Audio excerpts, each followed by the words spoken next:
ಎಲ್ಲ ಗೃಹಲಕ್ಷ್ಮಿಯರಿಗೂ ಕೂಡ 4,000 ರೂಪಾಯಿವರೆಗೂ ಬಾಕಿ ಹಣ ಜಮೆ ಆಗ್ತಿದೆ. ಹೌದು, 32ನೇ ಕಂತು ಹಣ ಕೂಡ ಜಮೆ ಆಗ್ತಿದೆ. ನಿಮಗೆ ಇನ್ನೂ ಕೂಡ ಹಣ ಬಂದಿಲ್ವಾ? ಹಾಗಾದ್ರೆ ಹಣ ಯಾವಾಗ ಬರುತ್ತೆ?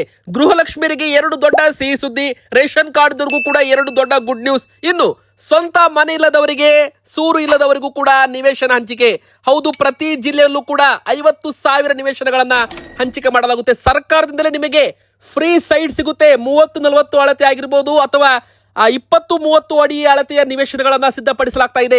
ಸೊ ಸರ್ಕಾರದಿಂದ ಈ ಒಂದು ಹೊಸ ಯೋಜನೆ ಅಂತಾನೂ ಕೂಡ ಹೇಳಲಾಗ್ತಾ ಇದೆ. ದೊಡ್ಡ ಒಂದು ಸಿಹಿ ಸುದ್ದಿ. ಇನ್ನು ಪಿಂಚಣಿ ನಿಮಗೆ ಬಂದಿಲ್ವಾ? ಬೇಗನೆ ಕೆಲಸ ಮಾಡಿ, ಪಿಂಚಣಿ ಹಣ ನಿಮ್ಮ ಅಕೌಂಟ್ಗೆ ಬಂದು ಜಮೆ ಆಗುತ್ತೆ. ಹೌದು ವೀಕ್ಷಕರೇ, ದಾಖಲೆಗಳನ್ನ ಪರಿಶೀಲನೆ ಮಾಡಿ ಮತ್ತೆ ಪಿಂಚಣಿ ಪಾವತಿ ಮಾಡ್ತೀವಿ ಅಂತ ಡಾಕ್ಟರ್ ಜಿ ಪರಮೇಶ್ವರ್ ಸರ್ ಅವರು DCM ಅವರು ಒಂದು ಹೇಳಿಕೆಯನ್ನ ಕೊಟ್ಟಿದ್ದಾರೆ. ಇನ್ನು ಕರ್ನಾಟಕದಲ್ಲಿ SIR ಪ್ರಕ್ರಿಯೆಯಿಂದ ಬರೋಬ್ಬರಿ 1 ಕೋಟಿ ಜನರು ಪಟ್ಟಿಯಿಂದ ಹೊರಕ್ಕೆ ಹೋಗಲಿದ್ದಾರೆ. ಹೌದು ವೀಕ್ಷಕರೇ, 1 ಕೋಟಿ ಜನರ ಕರ್ನಾಟಕದಲ್ಲಿ ಮತಪಟ್ಟಿಯಿಂದ ಹೆಸರು ತೆಗೆದು ಹಾಕಲಾಗ್ತಾ ಇದೆ. ದೊಡ್ಡ ಒಂದು ಬ್ರೇಕಿಂಗ್ ನ್ಯೂಸ್ ಅಂತ ಹೇಳ್ಬಹುದು. ಮತಪಟ್ಟಿಯಿಂದ ಹೆಸರು ಡಿಲೀಟ್ ಆಯಿತು ಅಂದ್ರೆ ಸರ್ಕಾರದ ಯೋಜನೆಗಳ ಲಾಭನೂ ಸಿಗಲ್ಲ, ಗೃಹಲಕ್ಷ್ಮಿ ಹಣನೂ ಬರಲ್ಲ. ವೀಕ್ಷಕರೇ, ವಿಡಿಯೋ ತುಂಬಾ ಇಂಪಾರ್ಟೆಂಟ್ ಆಗಿದೆ. ವಿಡಿಯೋ ಪೂರ್ತಿಯಾಗಿ ನೋಡಿ. ನೀವು ಗೃಹಲಕ್ಷ್ಮಿ ಹಣ ಪಡ್ಕೋತಾ ಇದ್ರೆ, ರೇಷನ್ ಕಾರ್ಡ್ ಹೊಂದಿದ್ರೆ ಈ ತಪ್ಪು ದಯವಿಟ್ಟು ಮಾಡಬೇಡಿ. ನಿಮ್ದು ಮತಪಟ್ಟಿಲಿ ಹೆಸರು ಇದೆಯಲ್ಲ ಚೆಕ್ ಮಾಡ್ಕೊಳ್ಳಿ. ಮತ್ತೆ ವಿಡಿಯೋಗೆ ಲೈಕ್ ಮಾಡಿಲ್ಲ ಅಂದ್ರೆ ದಯವಿಟ್ಟು ವಿಡಿಯೋಗೆ ಒಂದು ಲೈಕ್ ಮಾಡಿ ವೀಕ್ಷಕರೇ. ಇನ್ನು ನಮ್ಮ ಒಂದು ಕಮೆಂಟ್ ಬಾಕ್ಸ್ ಅಲ್ಲಿ ನಾವು ಕೇಳೋ ಪ್ರಶ್ನೆಗೆ ಉತ್ತರ ಕೊಡಿ. ನಿಮಗೆ 32ನೇ ಕಂತಿನ ಗೃಹಲಕ್ಷ್ಮಿ ಯೋಜನೆ ಹಣ ಜಮೆ ಆಗಿದೆಯಾ? ಎಸ್ ಆರ್ ನೋ ಅಂತ ನಮಗೆ ಬೇಗನೆ ಕಮೆಂಟ್ ಅಲ್ಲಿ ನೀವು ತಿಳಿಸಿ ವೀಕ್ಷಕರೇ. ನೋಡಿ, ಮೊದಲಿಗೆ ಹೇಳ್ಬೇಕಂದ್ರೆ ಎಲ್ಲಾ ಗೃಹಲಕ್ಷ್ಮಿಯರಿಗೂ ಕೂಡ 32ನೇ ಕಂತು ಹಣ ಜಮೆ ಪ್ರಕ್ರಿಯೆ ಶುರುವಾಗ್ತಿದೆ. ಹೌದು, ನಿಮ್ಮ ಅಕೌಂಟ್ಗೂ ಕೂಡ 32ನೇ ಕಂತು ಹಣ ಬಂತಾ ಇಲ್ವಾ ಚೆಕ್ ಮಾಡ್ಕೊಳ್ಳಿ. ನಿಮ್ಮ ಬ್ಯಾಂಕ್ ಖಾತೆ ಕೂಡ ಚೆಕ್ ಮಾಡ್ಕೊಳ್ಳಿ. 31ನೇ ಕಂತು ಯಾರಿಗೆಲ್ಲ ಬಂದಿದ್ದಿಲ್ಲ ಅವರಿಗೂ ಕೂಡ ಹಣ ಜಮೆ ಮಾಡಲಾಗಿದೆ. ಈ ಬಾರಿ ಮುಖ್ಯಮಂತ್ರಿ DK ಶಿವಕುಮಾರ್ ಸರ್ ಅವರೇ 32ನೇ ಕಂತಿನ ಗೃಹಲಕ್ಷ್ಮಿ ಹಣವನ್ನ ಜಮೆಯನ್ನ ಮಾಡಿರುವಂತದ್ದು. ಸೊ ಎಲ್ಲ ಹಣವನ್ನ ಬಿಡುಗಡೆ ಮಾಡ್ತಾ ಇದ್ದಾರೆ. ಇನ್ನು 33ನೇ ಕಂತಿನ ಹಣ ಅಂದ್ರೆ ಇನ್ನೊಂದು ಕಂತು ಹಣ ಕೂಡ ಬಿಡುಗಡೆ ಆಗುವ ನಿರೀಕ್ಷೆ ಕೂಡ ಇದೆ. ಸಾಲು ಸಾಲು ಹಬ್ಬಗಳು ಕೂಡ ಈಗ ಬರ್ತಾ ಇದ್ದಾವೆ. ಗಣೇಶ ಚತುರ್ಥಿ ಆಗಿರ್ಬೋದು, ರಕ್ಷಾಬಂಧನ, ವರಮಹಾಲಕ್ಷ್ಮಿ ಹಬ್ಬ ಸೇರಿದಂತೆ ಗಣೇಶ ಚತುರ್ಥಿ, ಈಗ ಹಬ್ಬಗಳ ಸೀಸನ್ ಶುರುವಾಗ್ತಿದೆ. ಸೊ ಗೃಹಲಕ್ಷ್ಮಿಯರಿಗೆ ಬಾಕಿ ಹಣ ಜಮೆ ಆಗುತ್ತಾ ಎಂಬುವ ಪ್ರಶ್ನೆ ಕೂಡ ಬರ್ತಾ ಇದೆ. ಇನ್ನೊಂದು ಕಡೆಗೆ ಹೇಳ್ಬೇಕಂದ್ರೆ 36 ತಿಂಗಳು, 3 ವರ್ಷ ಕಂಪ್ಲೀಟ್ ಆಗ್ತಿದೆ ಗೃಹಲಕ್ಷ್ಮಿ ಯೋಜನೆಗೆ. ಇನ್ನೊಂದು ಕಡೆಗೆ ಈ ಬಾಕಿ ಕಂತು ಹಣ ಸರ್ಕಾರ ಯಾವಾಗ ಬಿಡುಗಡೆ ಮಾಡುತ್ತೆ ಎಂಬುದರ ಬಗ್ಗೆ ಇನ್ನೂ ಕೂಡ ಅಪ್ಡೇಟ್ ಬರೋದು ಬಾಕಿ ಇದೆ. ಇನ್ನೊಂದು ಕಡೆಗೆ ಹೇಳ್ಬೇಕಂದ್ರೆ ಎಲ್ಲಾ ಗೃಹಲಕ್ಷ್ಮಿಯರಿಗೆ ಮತ್ತೊಂದು ಗುಡ್ ನ್ಯೂಸ್ ಏನಂದ್ರೆ 30, 31, 32 ಈ 3 ಕಂತು ಹಣ ಯಾರಿಗೆಲ್ಲ ಬಂದಿದ್ದಿಲ್ಲ ಅವರಿಗೂ ಕೂಡ ಹಣ ಈಗ ಜಮೆ ಆಗ್ತಿರುವಂತದ್ದು. ವೀಕ್ಷಕರೇ, ಮರು ಅರ್ಜಿ ಪ್ರಕ್ರಿಯೆ ನಂತರ ಹಣ ಜಮೆ ಆಗುತ್ತೆ ಅಂತ ಹೇಳಲಾಗ್ತಾ ಇತ್ತು. ಆದ್ರೆ ಸರ್ಕಾರ ಹಣ ಕೂಡ ಬಿಡುಗಡೆ ಮಾಡ್ತಾ ಇರುವಂತದ್ದು, ಯಾವುದೇ ವಿಳಂಬವಿಲ್ಲದೆ ಹಣವನ್ನ ಬಿಡುಗಡೆ ಮಾಡಿರುವಂತದ್ದು. ಸೊ ವಿಡಿಯೋನ ಬೇಗನೆ ಲೈಕ್ ಮಾಡಿ. ಇನ್ನೊಂದು ಕಡೆಗೆ ಹೇಳ್ಬೇಕಂದ್ರೆ ಮರು ಅರ್ಜಿ ಪ್ರಕ್ರಿಯೆ ಅಂತೂ ನಡೆಯೋದು ಪಕ್ಕ. ಅಂದ್ರೆ ಈ ಒಂದು SIR ಪ್ರಕ್ರಿಯೆ ಮುಗಿದ ತಕ್ಷಣ ಗೃಹಲಕ್ಷ್ಮಿಯರ ಮರು ಪರಿಶೀಲನೆ ಕಾರ್ಯ ಕೂಡ ಪ್ರಾರಂಭವಾಗುತ್ತೆ. ಸೊ ಪ್ರತಿಯೊಬ್ರು ಕೂಡ ಯಾರೆಲ್ಲ ಗೃಹಲಕ್ಷ್ಮಿ ಯೋಜನೆಯಲ್ಲಿ ಇದ್ದೀರಾ, ಈಗ ಹಣ ಬೇಕು ಅಂದ್ರೆ ನೀವು ನಿಮ್ಮ ಬಯೋಮೆಟ್ರಿಕ್ ಕೊಡಬೇಕಾಗುತ್ತೆ. ಬಯೋಮೆಟ್ರಿಕ್ ಕೊಟ್ಟ ನಂತರ ನಿಮಗೆ ಮನೆಗೆ ಒಂದು ಅರ್ಜಿ ಕೂಡ ಬರುತ್ತೆ. ನೋಡಿ, ನಿಮ್ಮ ಮನೆ ಬಾಗಿಲಿಗೆ ಅರ್ಜಿ ಬಂದ್ರೆ ಅದನ್ನು ನೀವು ತುಂಬಬೇಕು. ಅದರಲ್ಲಿ ನಿಮ್ಮ ಆಧಾರ್ ಕಾರ್ಡು, ನಿಮ್ಮ ರೇಷನ್ ಕಾರ್ಡ್ ನಂಬರು, ನಿಮ್ದು ಮೊಬೈಲ್ ಸಂಖ್ಯೆ, ನಿಮ್ದು ಭಾವಚಿತ್ರದ ಫೋಟೋ ಮತ್ತೆ ನಿಮ್ಮ ಒಂದು ವೋಟರ್ ಕಾರ್ಡ್ ನಂಬರು ಇವೆಲ್ಲವನ್ನು ಕೂಡ ಕೇಳ್ತಾರೆ. ಸೊ ವೀಕ್ಷಕರೇ, ಪ್ರತಿಯೊಬ್ರು ಕೂಡ ಮರು ಅರ್ಜಿಯಲ್ಲಿ ಭಾಗಿಯಾದ್ರೆ ಅವರಿಗೆ ಮಾತ್ರ ಗೃಹಲಕ್ಷ್ಮಿ ಹಣ ಕಂಟಿನ್ಯೂ ಆಗಿ ಬರಲಿದೆ. ಯಾರು ಮರು ಅರ್ಜಿ ಪ್ರಕ್ರಿಯೆಯಲ್ಲಿ ಭಾಗಿಯಾಗಲ್ಲ ಅವರಿಗೆ ಹಣ ಬರಲ್ಲ. ಆದ್ರೆ ಈ ಮರು ಅರ್ಜಿ ಪ್ರಕ್ರಿಯೆ ಇನ್ನೂ ಕೂಡ ಪ್ರಾರಂಭ ಆಗಿಲ್ಲ. ಸೊ ತುಂಬಾ ಜನ ಈಗಲೇ ಒಂದು ಸೈಬರ್ ಸೆಂಟರ್ಗಳಿಗೆ, ಆನ್ಲೈನ್ ಕೇಂದ್ರಗಳಿಗೆ ಹೋಗ್ತಿದ್ದಾರೆ. ಸದ್ಯಕ್ಕೆ ಯಾರು ಕೂಡ ಹೋಗಬೇಡಿ. ಮರು ಅರ್ಜಿ ಪ್ರಕ್ರಿಯೆ ಯಾವಾಗ ಪ್ರಾರಂಭವಾಗುತ್ತಂದ್ರೆ ಈ SIR ಪ್ರಕ್ರಿಯೆ ಕಂಪ್ಲೀಟ್ ಆಗಬೇಕು. ಮತಪಟ್ಟಿಯಿಂದ ಯಾರ ಹೆಸರು ಡಿಲೀಟ್ ಆಗುತ್ತೆ, ಈಗಾಗಲೇ 1 ಕೋಟಿಗೂ ಹೆಚ್ಚು ಒಂದು ಜನರನ್ನ ಮತದಾರರ ಹೆಸರನ್ನ ತೆಗೆದು ಹಾಕಲಾಗ್ತಾ ಇದೆ. ಸೊ ಇದು ತುಂಬಾ ಇಂಪಾರ್ಟೆಂಟ್ ಅಂತಾನೆ ಹೇಳ್ಬೋದು. ಸೊ ವೀಕ್ಷಕರೇ, ನೀವು ಕೂಡ ಗೃಹಲಕ್ಷ್ಮಿ ಫಲಾನುಭವಿಗಳಾಗಿದ್ರೆ, ನೀವು ಈಗಾಗಲೇ BLO ಅವರು ಕೊಟ್ಟ ಅರ್ಜಿಯನ್ನು ತುಂಬಿ ವಾಪಸ್ ಕೊಟ್ಟಿದ್ರೆ ನಿಮ್ಮ ಹೆಸರು ಮತಪಟ್ಟಿಯಲ್ಲಿ ಇದೆಯಲ್ಲೋ ಅಂತ ನೀವು ಚೆಕ್ ಮಾಡ್ಕೊಳ್ಳಿ. ಆಗಸ್ಟ್ 24ರಂದು ಕರಡು ಮತದಾರರ ಪಟ್ಟಿ ಪ್ರಕಟವಾಗುತ್ತೆ ಅಂತಾನೂ ಕೂಡ ಹೇಳಲಾಗಿದೆ. ಇದ್ರ ಬಗ್ಗೆ ಕೂಡ ಅಪ್ಡೇಟ್ ನೋಡೋಣ. ಈಗ ಇನ್ನೊಂದು ಕಡೆಗೆ ಹೇಳೋದಾದ್ರೆ SIR ಪ್ರಕ್ರಿಯೆ ಮುಗಿದ ತಕ್ಷಣ ಮರು ಅರ್ಜಿ ಪ್ರಕ್ರಿಯೆ ನಿಮ್ಮ ಮನೆ ಬಾಗಿಲಿಗೆ ಅರ್ಜಿ ನಮೂನೆ ಕೂಡ ಬರುತ್ತೆ. ಸೊ ನೀವು ತುಂಬಿ ವಾಪಸ್ ಕೊಡಬೇಕಾಗುತ್ತೆ. ಇನ್ನು ನೀವು ಬಯೋಮೆಟ್ರಿಕ್ ಮತ್ತು ನಿಮ್ಮ ಹೆಬ್ಬಟ್ಟು ಗುರುತು ಕೂಡ, ಮುಖಚೇರ ದೃಢೀಕರಣ ಕೂಡ ಕೊಡಬೇಕಾಗುತ್ತೆ ಅಂತಾನೂ ಕೂಡ ಇಲ್ಲಿ ಹೇಳಲಾಗಿದೆ. ಇನ್ನು 32ನೇ ಕಂತು ಹಣ ಇನ್ನೂ ಕೂಡ ಬಂದಿಲ್ಲ ಅಂದ್ರೆ ಚಿಂತೆ ಮಾಡಬೇಡಿ. ಈ 1 ವಾರದಲ್ಲಿ ಹಣ ನಿಮ್ಮ ಅಕೌಂಟ್ಗೆ ಜಮೆ ಆಗಲಿದೆ. ಜಿಲ್ಲಾ ಪಂಚಾಯತ್, ತಾಲೂಕ್ ಪಂಚಾಯತ್ ಮೂಲಕ ಹಣ ಬರಬೇಕು ಅಂದ್ರೆ 10-12 ದಿನದ ಸಮಯ ಬೇಕಾಗುತ್ತೆ ವೀಕ್ಷಕರೇ.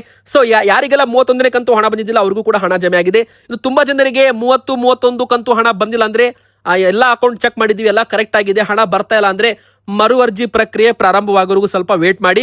ಮರು ಅರ್ಜಿ ಪ್ರಕ್ರಿಯೆ ನಂತರ ನಿಮಗೆ ಇದಕ್ಕೆ ಕ್ಲಾರಿಫಿಕೇಶನ್ ಸಿಗಬಹುದು ಅಂತಾನೂ ಕೂಡ ಇಲ್ಲಿ ಹೇಳಲಾಗಿದೆ. ಈಗ ಬನ್ನಿ ವೀಕ್ಷಕರೇ, ಮತ್ತೊಂದು ದೊಡ್ಡ ಬ್ರೇಕಿಂಗ್ ನ್ಯೂಸ್ ಬರ್ತಾ ಇದೆ. ಪ್ರತಿ ಜಿಲ್ಲೆಯಲ್ಲಿ 50,000 ನಿವೇಶನಗಳನ್ನ ಹಂಚಿಕೆ ಮಾಡಲಾಗುತ್ತೆ ಎಂಬ ದೊಡ್ಡ ಘೋಷಣೆ ಮಾಡಲಾಗಿದೆ. ವೀಕ್ಷಕರೇ, ಈಗಾಗಲೇ ಚುನಾವಣಾ ಪ್ರಣಾಳಿಕೆಯಲ್ಲಿ ಕಾಂಗ್ರೆಸ್ ಪಕ್ಷ ಘೋಷಣೆ ಮಾಡಿದಂತೆ ಕಾಂಗ್ರೆಸ್ ಸರ್ಕಾರ ಪ್ರತಿ ಜಿಲ್ಲೆಯಲ್ಲಿ 50,000 ಜನರಿಗೆ ನಿವೇಶನ ಹಂಚಿಕೆ ಮಾಡಲು ಮುಂದಾಗಿದ್ದು, ಉಪಮುಖ್ಯಮಂತ್ರಿ ಆದಂತವರು ಡಾಕ್ಟರ್ ಜಿ ಪರಮೇಶ್ವರ್ ಸರ್ ಅವರು ರಾಜ್ಯದಲ್ಲಿ ಖಾಲಿ ಇರುವ ಸರ್ಕಾರಿ ಜಮೀನುಗಳನ್ನು ಗುರುತಿಸಿ ಅವುಗಳನ್ನು ನಿವೇಶನಗಳನ್ನಾಗಿ ರೆಡಿ ಮಾಡಿ ವಿತರಣೆ ಮಾಡೋದಾಗಿ, ಹಂಚಿಕೆ ಮಾಡೋದಾಗಿ ಸೂಚನೆಯನ್ನ ಕೊಟ್ಟಿರುವಂತದ್ದು. ವೀಕ್ಷಕರೇ ನೋಡಿ, ಕಾಂಗ್ರೆಸ್ ಸರ್ಕಾರವು ಅಧಿಕಾರಕ್ಕೆ ಬರುವ ಮುನ್ನ ಚುನಾವಣಾ ಪ್ರಣಾಳಿಕೆಯಲ್ಲಿ ರಾಜ್ಯದ ವಸತಿ ರಹಿತರಿಗೆ ನಿವೇಶನ ನೀಡೋದಾಗಿ ಘೋಷಣೆ ಮಾಡಿತ್ತು. ಅಂದ್ರೆ ಮನೆ ಇಲ್ಲದವರಿಗೆ, ಸ್ವಂತ ಸೂರು ಇಲ್ಲದವರಿಗೆ, ಅಂತವರಿಗೆ ಒಂದು ಸೈಟ್ ಆದ್ರೂ, ನಿವೇಶನ ಆದ್ರೂ ಕೊಡ್ತೀವಿ ಅಂತ ಒಂದು ಘೋಷಣೆಯನ್ನ ಮಾಡಿದ್ರು. ಅದರಂತೆ ಇದು ಕೇವಲ ಬೆಂಗಳೂರಲ್ಲಿ ಮಾತ್ರ ಅಲ್ಲ, ನಮ್ಮ ರಾಜ್ಯದ ಎಲ್ಲಾ ಜಿಲ್ಲೆಯಲ್ಲೂ, ಪ್ರತಿ ಜಿಲ್ಲೆಯಲ್ಲೂ ಕೂಡ 50,000, ಬರೋಬ್ಬರಿ ಒಂದಲ್ಲ ಎರಡಲ್ಲ 50,000 ನಿವೇಶನಗಳನ್ನ ಹಂಚಿಕೆ ಮಾಡಿ ಅಂತ ಸರ್ಕಾರ ಒಂದು ಹೇಳಿಕೆಯನ್ನ ಕೊಟ್ಟಿದೆ. ಸೊ ಗ್ರಾಮೀಣ ಪ್ರದೇಶಗಳಲ್ಲಿ 30-40 ಸೈಟ್ಗಳು, ಇನ್ನು ನಗರ ಪ್ರದೇಶಗಳಲ್ಲಿ 20-30, ಅಂದ್ರೆ ಗ್ರಾಮೀಣ ಪ್ರದೇಶಗಳಲ್ಲಿ 30-40 ಅಂದ್ರೆ 1200 ಸ್ಕ್ವೇರ್ ಫೀಟ್ ನ ಒಂದು ಸೈಟ್ ಅಂತಾನೆ ಹೇಳ್ಬೋದು ನಿವೇಶನ. ಇನ್ನು ನಗರ ಪ್ರದೇಶದಲ್ಲಿ 20-30 ಅಂದ್ರೆ 600 ಸ್ಕ್ವೇರ್ ಫೀಟ್ ನ ನಿವೇಶನಗಳನ್ನ ಸಿದ್ಧಪಡಿಸಲಾಗುತ್ತೆ. ನಂತರ ಇವುಗಳನ್ನ ಸರ್ಕಾರದಿಂದ ಅರ್ಹರಿಗೆ ಮಾತ್ರ ವಿತರಣೆ ಮಾಡಲಾಗುತ್ತೆ. ಅರ್ಹರು ಅಂದ್ರೆ ಯಾರು? ಸ್ವಂತ ಸೂರು ಹೊಂದಿರಬಾರ್ದು, ಸ್ವಂತ ಮನೆ ಹೊಂದಿರಬಾರ್ದು, ಬಡವರಿಗೆ ಮಾತ್ರ ಈ ಒಂದು ನಿವೇಶನ ಸಿಗಲಿದೆ. ಇದು ಸರ್ಕಾರದ ಮತ್ತೊಂದು ದೊಡ್ಡ ಯೋಜನೆ ಅಂತಾನೂ ಕೂಡ ಇಲ್ಲಿ ಹೇಳಲಾಗ್ತಾ ಇದೆ. ತುಂಬಾ ಜನರಿಗೆ ಇದು ತುಂಬಾ ಒಳ್ಳೆಯದು ಅಂತಾನೆ ಹೇಳ್ಬೋದು. ತುಂಬಾ ಜನರಿಗೆ ಸಹಾಯವಾಗಲಿದೆ ಈ ಒಂದು ಯೋಜನೆಯಿಂದ. ಸೊ ಲಭ್ಯವಿರುವ ಹಾಗೂ ಖಾಲಿ ಇರುವ ಸರ್ಕಾರಿ ಜಮೀನುಗಳನ್ನ ತಕ್ಷಣ ಗುರುತಿಸಿ ನಿವೇಶನಗಳನ್ನ ರಚನೆ ಮಾಡಿ ಅಗತ್ಯ ಪ್ರಕ್ರಿಯೆಗಳನ್ನು ಯಾವುದೇ ವಿಳಂಬಕ್ಕೆ ಆಸ್ಪದ ಕೊಡದೆ ತುರ್ತಾಗಿ ರೆಡಿ ಮಾಡಿ ಅಂತ ಒಂದು ಅಧಿಕಾರಿಗಳಿಗೆ ಸೂಚನೆ ಕೊಟ್ಟಿರುವಾಗಿ ಡಾಕ್ಟರ್ ಜಿ ಪರಮೇಶ್ವರ್ ಸರ್ ಅವರು ಒಂದು ಹೇಳಿಕೆಯನ್ನ ಕೊಟ್ಟಿದ್ದಾರೆ. ಇನ್ನು ಪಿಂಚಣಿ ಬಗ್ಗೆನೂ ಕೂಡ ಒಂದು ಅಪ್ಡೇಟ್ ಬಂದಿದೆ. ಸೊ ಸಂಧ್ಯಾಸ್ಪದ ಕಾರಣಕ್ಕಾಗಿ ಪಿಂಚಣಿಯನ್ನ ಹಣವನ್ನ ತಡೆ ಹಿಡಿಯಲಾಗಿದೆ.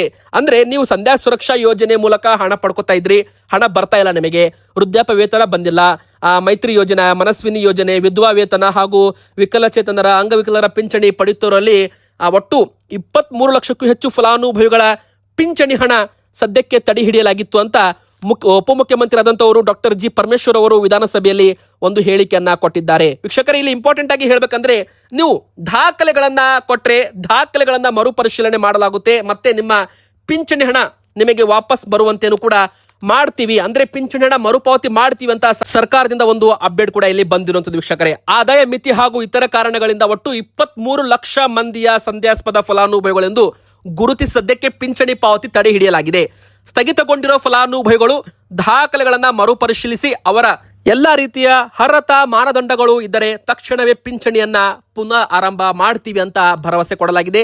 ಸೊ ನೀವು ಪಿಂಚಣಿ ಪಡ್ಕೋತಾ ಇದ್ರೆ, ನಿಮಗೆ ಪಿಂಚಣಿ ಹಣ ಬಂದಿಲ್ಲ ಅಂದ್ರೆ ನೀವು ತಾಲೂಕು ಕಚೇರಿಗಳಿಗೆ ಹೋಗೋದ್ರ ಮೂಲಕ ನಿಮ್ಮ ವಯಸ್ಸಿನ ದೃಢೀಕರಣ ಪತ್ರ, ಆಧಾರ್ ಕಾರ್ಡ್, ಮತದಾರರ ಗುರುತಿನ ಚೀಟಿ, ಜನನ ಪ್ರಮಾಣ ಪತ್ರ ಅಥವಾ ವಯಸ್ಸಿನ ದಾಖಲೆ ಪ್ರಮಾಣ ಪತ್ರ ಇದ್ರೆ ಅದು ಕೂಡ ಕೊಡಬೇಕು. BPL ಕಾರ್ಡು ಅಥವಾ ಆದಾಯ ಪ್ರಮಾಣ ಪತ್ರ, ಬ್ಯಾಂಕ್ ಖಾತೆ ವಿವರ, ಆಧಾರ್ ಕಾರ್ಡ್ ಜೋಡಣೆ ಆಗಿರಬೇಕು. ಮತ್ತೆ ನಿಮ್ಮ ಒಂದು ಎಲ್ಲಾ ರೀತಿಯ ದಾಖಲೆಗಳನ್ನ ತಗೊಂಡು ಹೋಗಬೇಕಾಗುತ್ತೆ. ದಾಖಲೆಗಳನ್ನ ಪರಿಶೀಲನೆ ಮಾಡಿ ನಿಮ್ಮ ಪಿಂಚಣಿನ ನಿಮಗೆ ವಾಪಸ್ ಅಕೌಂಟ್ಗೆ ಬರುವಂತೆ ಕೂಡ ಮಾಡಲಾಗುತ್ತಂತೆ. ಇನ್ನು ವಿಕಲಚೇತನರು ಹಾಗೂ ವೃದ್ಧರು ಪಿಂಚಣಿಗಾಗಿ ಕಚೇರಿಗಳಿಗೆ ಅಲೆದಾಡಲು ತಪ್ಪಿಸಲು ಸರ್ಕಾರ ವಿಶೇಷ ಕ್ರಮ ಕೈಗೊಂಡಿದೆ. ಗ್ರಾಮದ ಆಡಳಿತ ಅಧಿಕಾರಿಗಳು ಅಂಗವಿಕಲರು ಹಾಗೂ ವೃದ್ಧ ಫಲಾನುಭವಿಗಳ ಮನೆಗೆ ಖುದ್ದಾಗಿ ಅಧಿಕಾರಿಗಳು ಭೇಟಿ ನೀಡಿ ಅಗತ್ಯ ದಾಖಲೆಗಳ ಸಂಗ್ರಹ ಕೂಡ ಮಾಡ್ತಾರೆ. ದಾಖಲೆಗಳ ತ್ವರಿತ ಪರಿಶೀಲನೆ ನಡೆಸಿ ಅರ್ಹರಿಗೆ ಯಾವುದೇ ಅಡೆತಡೆ ಇಲ್ಲದೆ ಪಿಂಚಣಿ ಮರುಚಾಲನೆಗೆ ಆದ್ಯತೆ ನೀಡಲಾಗುತ್ತೆ ಅಂತ ಸಚಿವರು ಭರವಸೆಯನ್ನ ಕೊಟ್ಟಿರುವಂತದ್ದು. ವೀಕ್ಷಕರ, ದೊಡ್ಡ ಒಂದು ಗುಡ್ ನ್ಯೂಸ್. ಪಿಂಚಣಿ ಹಣ ಬಂದಿಲ್ಲ ಅಂದವರಿಗೂ ಕೂಡ ಗುಡ್ ನ್ಯೂಸ್ ಹಾಗೂ 50,000 ನಿವೇಶನ ಹಂಚಿಕೆ ಬಗ್ಗೆ ದೊಡ್ಡ ಗುಡ್ ನ್ಯೂಸ್. ಆದ್ರೆ ಇನ್ನೊಂದು ಕಡೆಗೆ ಶಾಕಿಂಗ್ ಸುದ್ದಿ, ರಾಜ್ಯದ SIRಗೆ ತೆರೆ ಸಿಕ್ಕಿದೆ. 1 ಕೋಟಿಗೂ ಹೆಚ್ಚು ಮತದಾರರ ಹೆಸರು ಡಿಲೀಟ್ ಆಗುವ ಸಾಧ್ಯತೆ ಇರುವಂತದ್ದು. ವೀಕ್ಷಕರೇ, ನಮ್ಮ ರಾಜ್ಯದಲ್ಲಿ ನಡೆಯುತ್ತಿರುವ ಮತದಾರರ ಪಟ್ಟಿ ವಿಶೇಷ ಸಮಗ್ರ ಪರಿಷ್ಕರಣೆ SIR ಪ್ರಕ್ರಿಯೆ ಮೊದಲ ಹಂತ ಸೋಮವಾರ ಅಂತ್ಯವಾಗಿದ್ದು, ಹಾಲಿ ಮತದಾರರ ಪಟ್ಟಿಯಿಂದ ಬರೋಬ್ಬರಿ 1 ಕೋಟಿಗೂ ಹೆಚ್ಚು ಮತದಾರರ ಹೆಸರು ರದ್ದಾಗಲಿದೆ ಎಂಬುವ ಒಂದು ಅಂಕಿಅಂಶಗಳು ಸಿಕ್ಕಿವೆ. ಬೂತ್ ಮಟ್ಟದ ಅಧಿಕಾರಿಗಳು ಅಂದ್ರೆ BLOಗಳ ಮತದಾರರ ಮನೆ ಮನೆಗೆ ಭೇಟಿ ನೀಡಿ ಗಣತಿ ನಮೂನೆ ವಿತರಣೆ ಮಾಡಿದ್ದು, ಮತ್ತೆ ವಿತರಣೆ ತುಂಬಿ ವಾಪಸ್ ಕೊಟ್ಟವರ ಒಂದು ಮತ ಉಳಿದಿದೆ. ಇನ್ನು SDDO ವರ್ಗದ ಅರ್ಹ ಮತದಾರರ ಗಣತಿ ನಮೂನೆ ವಾಪಸ್ ಪಡೆದು ಮಾಹಿತಿ ಭರ್ತಿ ಮರುಕಳಿಸಲು ನೀಡಲಾಗಿದ್ದ ಸಮಯಾವಕಾಶ ಕೂಡ ಮುಕ್ತಾಯವಾಗಿದೆ. ಕರ್ನಾಟಕದಲ್ಲಿ ಮೊದಲು ಮತದಾರರ ಸಂಖ್ಯೆ 5,54,00,000.